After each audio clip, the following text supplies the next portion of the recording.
Nerazzurri Inter Milan akhirnya mendapatkan 3 poin penting saat mereka mengalahkan musuh besar mereka, tetangga mereka AC Milan dalam Derby Milan atau yang lebih dikenal dengan Della Madonnina.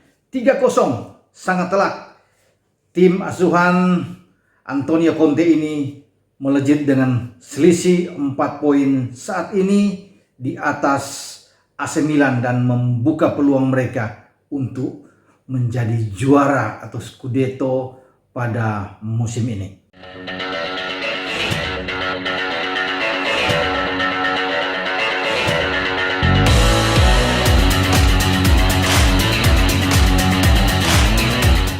Oleh bertemu dengan saya dalam obrolan sepak bola, saya mengangkat duel Della Madonnina kali ini, dan khususnya untuk Inter Milan. Mereka mendapatkan 3 poin saat mereka harus berhadapan dengan tim yang menjadi pesaing utama mereka pada musim ini, AC Milan. AC Milan mengalahkan mereka dengan 2-1 dalam pertandingan pertama ketika Inter menjadi tuan rumah, walaupun sama-sama bermain di Meazza atau di San Siro, dan sekarang berganti dengan Milan menjadi tuan rumah dan giliran Inter menghajar Ibrahimovic dan kawan-kawan.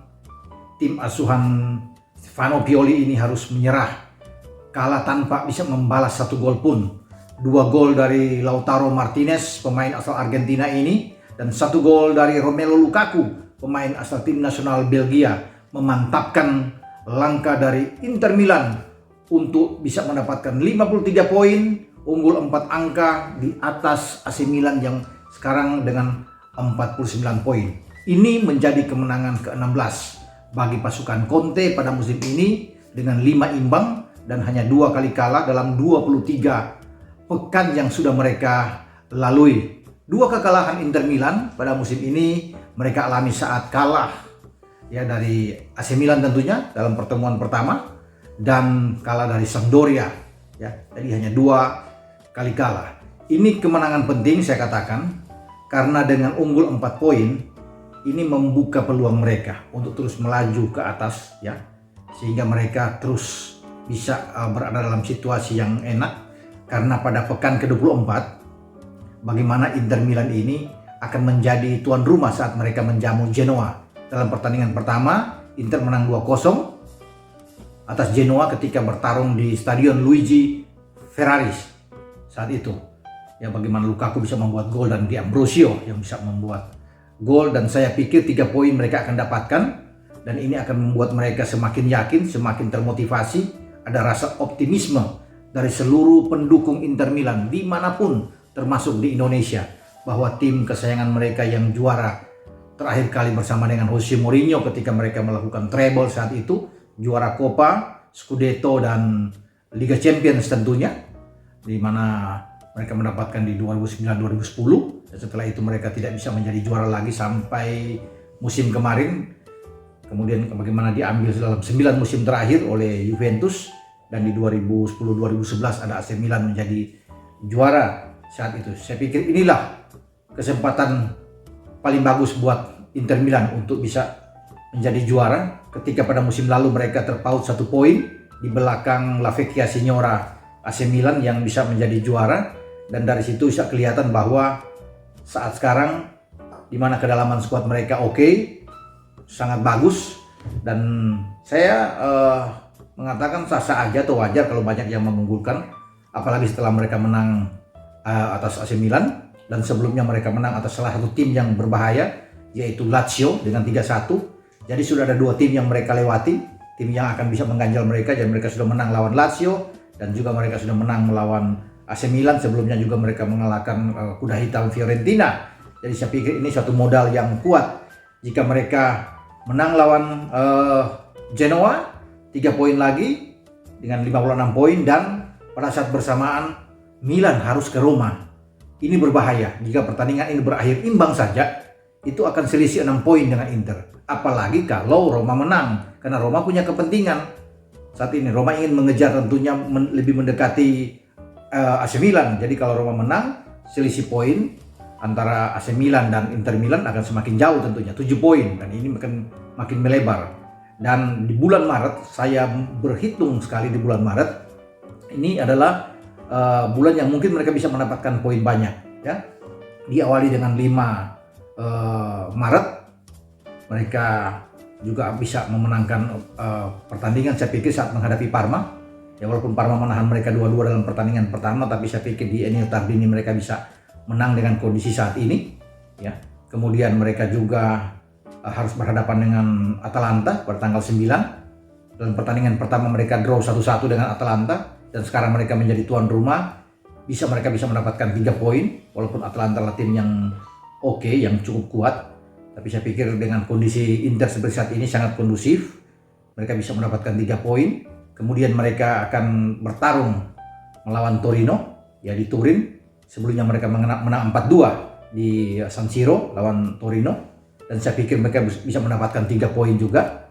Dan mereka kembali ke kandang menghadapi Sassuolo. Pertandingan pertama mereka menang 3-0 atas Sassuolo. Jadi saya pikir ini akan mereka dapatkan juga, ya, bagaimana Handanovic dan kawan-kawan bisa mendapatkan 3 poin. Jadi kalau mereka bisa mendapatkan 12 poin, ini akan aman di sepanjang bulan Maret. Dan ini bulan yang krusial juga. Jika mereka melakukan itu dengan baik, saya pikir gelar juara sudah di depan mata. Karena mereka hanya akan berpikir nanti dalam pertandingan 19 April menghadapi Napoli, ya, karena mereka menang 1-0 lawan Napoli, dan mereka akan ke Napoli, ke San Paolo. Dan dalam pertandingan bulan Mei, di 13 Mei dan 17 Mei, saat itu mereka harus bertarung melawan Roma.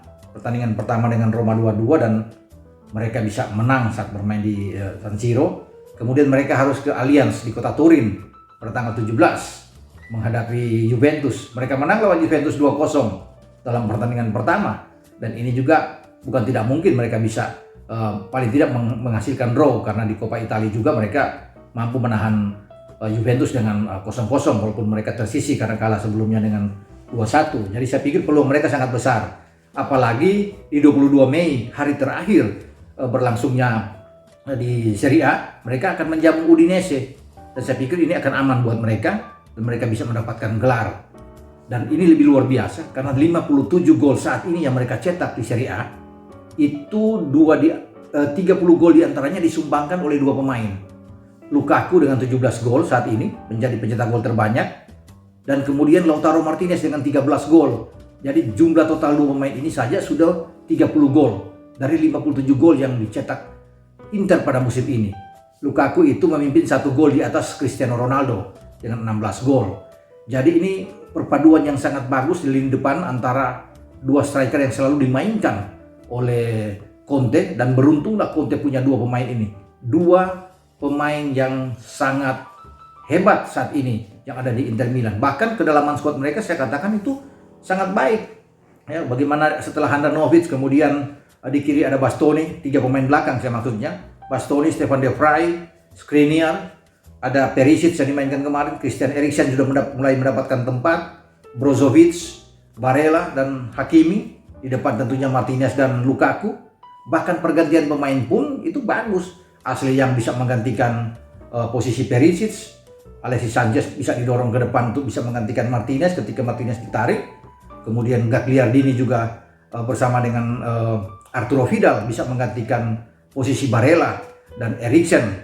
Kemudian ada Matteo Darmian yang bisa menggantikan posisi Hakimi. Mereka masih punya D'Ambrosio, pemain yang sangat bagus saya pikir di belakang. Banyak lagi pemain, Matias Vecino, pemain asal Uruguay yang masih ada di bench. Kemudian mereka ada punya Andrea Ranocchia, pemain yang juga sangat baik yang bermain di belakang. Masih ada di kiri, kalau akan dicoba di kiri mereka masih punya Kolarov, Alexander Kolarov. Jadi kalau saya pikir ini apa yang dimiliki oleh Conte ini luar biasa. Tim yang punya kedalaman yang sangat baik, dan mungkin ini satu-satunya tim yang punya kedalaman yang terkuat ya, terbaik yang ada di Serie A saat ini, ya. Jadi itu wajar saya pikir antara starting 11 dan yang ada di bench. Dan Anda bisa melihat bagaimana pergantian itu berlangsung dengan mulus. 5 pemain pun ditarik keluar, 5 pemain pun yang masuk. Semua sangat baik dan tidak ada berpengaruh, tidak mengurangi daya dobrak dari permainan Inter Milan. Dan itu yang membuat Conte saat ini lebih enak, ya. opsi dia untuk bisa memainkan dengan skema apapun itu berjalan sesuai dengan keinginan dia.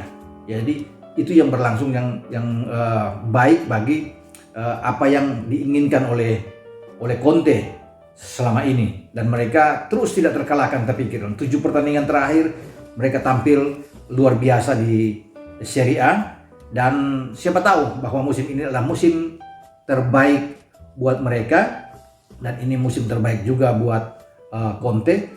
Mereka punya kesempatan itu karena mereka tidak punya lagi pikiran-pikiran untuk berkonsentrasi di piala lain. Semua sudah tersisi, tinggal konsentrasi penuh diarahkan di Serie A. Itu yang menguntungkan mereka dibandingkan dengan Milan yang masih harus fokus, terpecah dengan konsentrasi bermain di Liga Eropa, ataupun bagi Juventus juara bertahan yang masih akan bermain di bulan Mei di Coppa Italia final melawan Atalanta, dan juga di Liga Champions. Mereka harus banyak berpikir lagi, apalagi mereka kalah lawan Porto kemarin. Mereka harus balik lagi untuk bisa keluar dari tekanan itu, dan saya pikir ini berat juga kalau melihat konsentrasi yang terpecah. Nah, Inter ini fokus, bagus buat mereka. Jadi tujuan mereka adalah betul-betul bermain habis-habisan. Oke, kita selesai dulu sampai di sini pembicaraan kita dengan Inter Milan, dan kita akan sambung dalam pembicaraan berikutnya. Dan Anda jangan lupa untuk tetap untuk like, memberikan komentar-komentar positif, dan juga subscribe dan share channel YouTube Bung Ropan. Sampai ketemu dalam pembicaraan lainnya di klub-klub Serie A lainnya, dan kali ini saya memang sengaja mengangkat tentang Inter Milan. Sampai jumpa, ciao.